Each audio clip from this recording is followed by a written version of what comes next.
It's nice to see all your beautiful and handsome faces. For those who may not know me, my name is Cheryl Kline. I am actually the second daughter of Paul and Catherine Kline, who are also missionaries through this church. And I am currently working in Thailand. I was in Thailand and then working at an orphanage. And then I went to Indonesia to work with college students who are preparing to be missionaries. And then I ended up back in Thailand again. And so that's where I currently am at the moment. I wanted to start this out. You may not be able to see these pictures, but these are some of the ministries that are happening right now in Thailand. So we have anti-trafficking. There's a lot of, yes, there's a lot of women who have either been tricked into getting into this or have been, who volunteered to do it themselves too, getting into prostitution.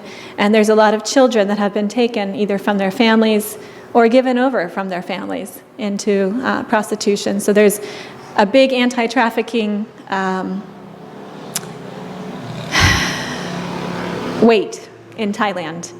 And so there's a number of people that are working there with the anti-trafficking and trying to get those women back into jobs and good jobs and to help them. We have translation ministries through Wycliffe and many other organizations as well, translating the scriptures into many of the tribal languages. And there are a lot of tribes that come over from Cambodia, Laos, Burma, and Thailand is a little bit of a safer place for them. And so they come and do, so that the actual pastors of those churches will be able to actually preach using the Bible that is in their own language, otherwise translating it over from Thai. We have medical ministries, where I know a number of short terms people have come over to go into the tribes to also help with that. There is a big need in the tribes, especially and in the villages, of people not getting medical help because it's either too far away or not affordable. So they can't come to the big cities to get medical attention. So there's a lot of ministries that help with that. Church planning. Actually, my sister and brother-in-law, who have been working in the Philippines in Manila, are now actually switching over to my country, which I'm very excited for. But they're going into church planting. And so a lot of churches are being planted at this time. There is some, of course, there's always Satan is trying to stop that. But we hope and we continue to pray that these churches will grow. And then there are sensitive ministries. A lot of people in Chiang Mai, which is the city where I am working in, they come and they are there. There's a lot of missionaries, and people wonder why there are so many missionaries. But Chiang Mai is a hub that can be used to launch into other countries: China, Laos, Burma, Cambodia, Vietnam. And they are able to go into those countries just for a trip, and then they come back. Because some people, they can't live in China. They can't get visas to go into those places. And so they will do ministry. I ask my students, do you have any prayer requests? And they say, oh, my dad's away this week. Oh, my mom's away this week. Well, a lot of it is ministry, working in those sensitive places where it's hard to get into. There are some missionaries that are working with military and police ministries. And there's a number that are actually coming to the Lord.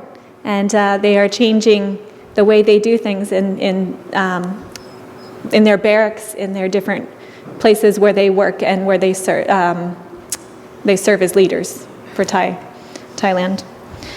There is a lot of business as missions happening. One of my students' parents is actually involved in a bakery. They have made a bakery in Laos, Cambodia, and I think one other country, and they plan to start a bakery in Thailand for the purpose of teaching their employees about Jesus and raising up people through those businesses.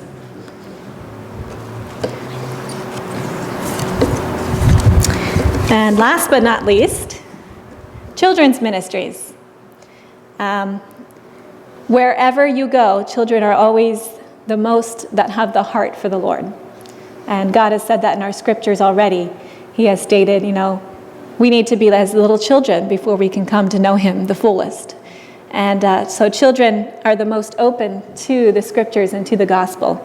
So there's a lot of people that are doing work amongst the children in Thailand. We have a lot of orphanages, and so many of those include orphanages.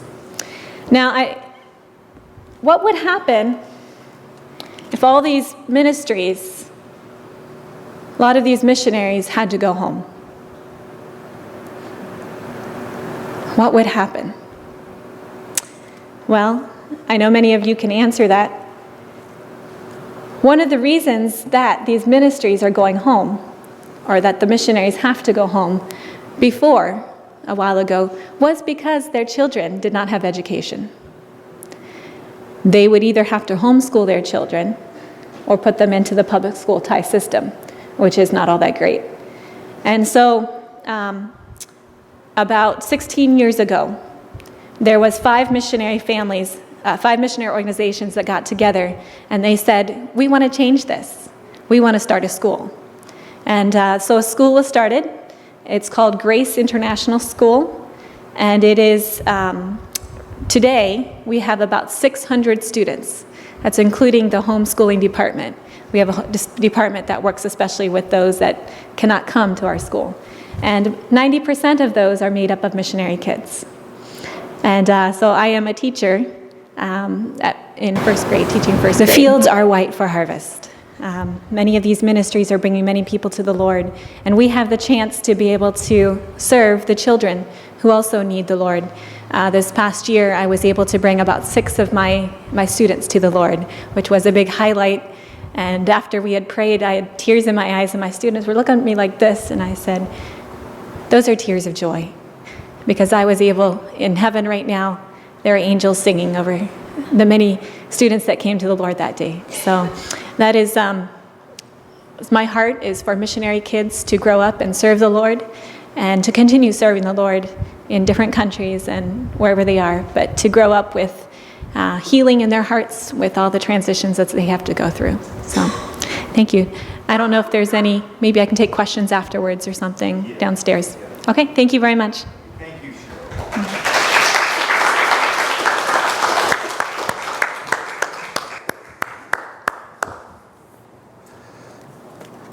The harvest is plentiful, but the laborers are few.